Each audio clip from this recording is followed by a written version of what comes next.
ఇక వివరాల్లోకి వెళ్తే గడిచిన 5 ఏళ్లలోని వైసీపీ పాలనలో అప్పటి సీఎం జగన్ చెత్త నిర్ణయాలతో 10 లక్షల కోట్లు వృధా చేయడం జరిగిందని తెలుగుదేశం పార్టీ అధికార ప్రతినిధి పిఠాపురం మాజీ ఎమ్మెల్యే ఎస్వీఎస్ఎన్ వర్మ పేర్కొన్నారు. ఇప్పుడు అప్పులకు సంబంధించి ఏడాదికి 71,000 కోట్ల రూపాయలు వడ్డీలు కడుతూ మొత్తం 1,40,000 కోట్లను చెల్లించాల్సి వస్తుందని ఆయన తెలిపారు. కాకినాడ నగరంలోని జిల్లా తెలుగుదేశం పార్టీ కార్యాలయంలో ఏర్పాటు చేసిన మీడియా సమావేశంలో ఆయన మీడియాతో మాట్లాడారు.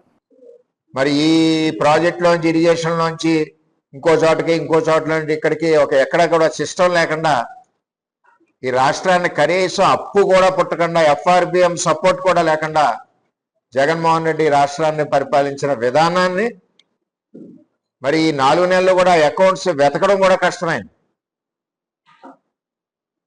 ఒక్కసారి చూస్తే చంద్రబాబు నాయుడు గారికి గుండె ఆగినంత పని అయింది.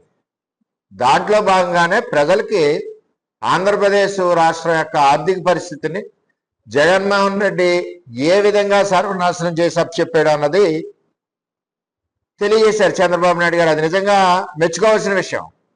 ఒక రాష్ట్రానికి ముఖ్యమంత్రి చెప్పవలసిన ఆవశ్యకత ఉంది. అప్పులు 10 లక్షల కోట్లు చేశాడు జగన్మోహన్ రెడ్డి. ఓన్లీ వడ్డీలే 71,000 కోట్లు కట్టాలి సంవత్సరానికి. చెల్లింపులు వచ్చేసరికి 1,40,000 కోట్లు, అసలు 71,000 కోట్లు కట్టాలి. చెల్లింపులు వచ్చేసరికి 1,40,000 వడ్డీలు అన్ని కలిపి. అంటే ఈ విధంగా రాష్ట్రం ఎక్కడ ఎంత దారుణంగా పాతాళలోకానికి తొక్కి జగన్మోహన్ రెడ్డి యొక్క దరిద్ర పరిపాలన ఎంత దారుణంగా చేశాడన్నది ప్రజలకు వివరించారు. అదేవిధంగా ఫీజు రీఎంబర్స్మెంట్ అవ్వచ్చు, ఇరిగేషన్ కావచ్చు, ఇవ్వలసిన బకాయిలు 1,40,000 కోట్లు ఉన్నాయి. మరి ఇంతే కాకుండా ఆయన విలాసాలు కావనండి, సెంటు భూముల దోపిడీలు అవనండి, అదేవిధంగా సచివాలయ రంగులు అవనండి, ఇవన్నీ కలిసి 19,800 కోట్లు ధనం వృధా చేశారు.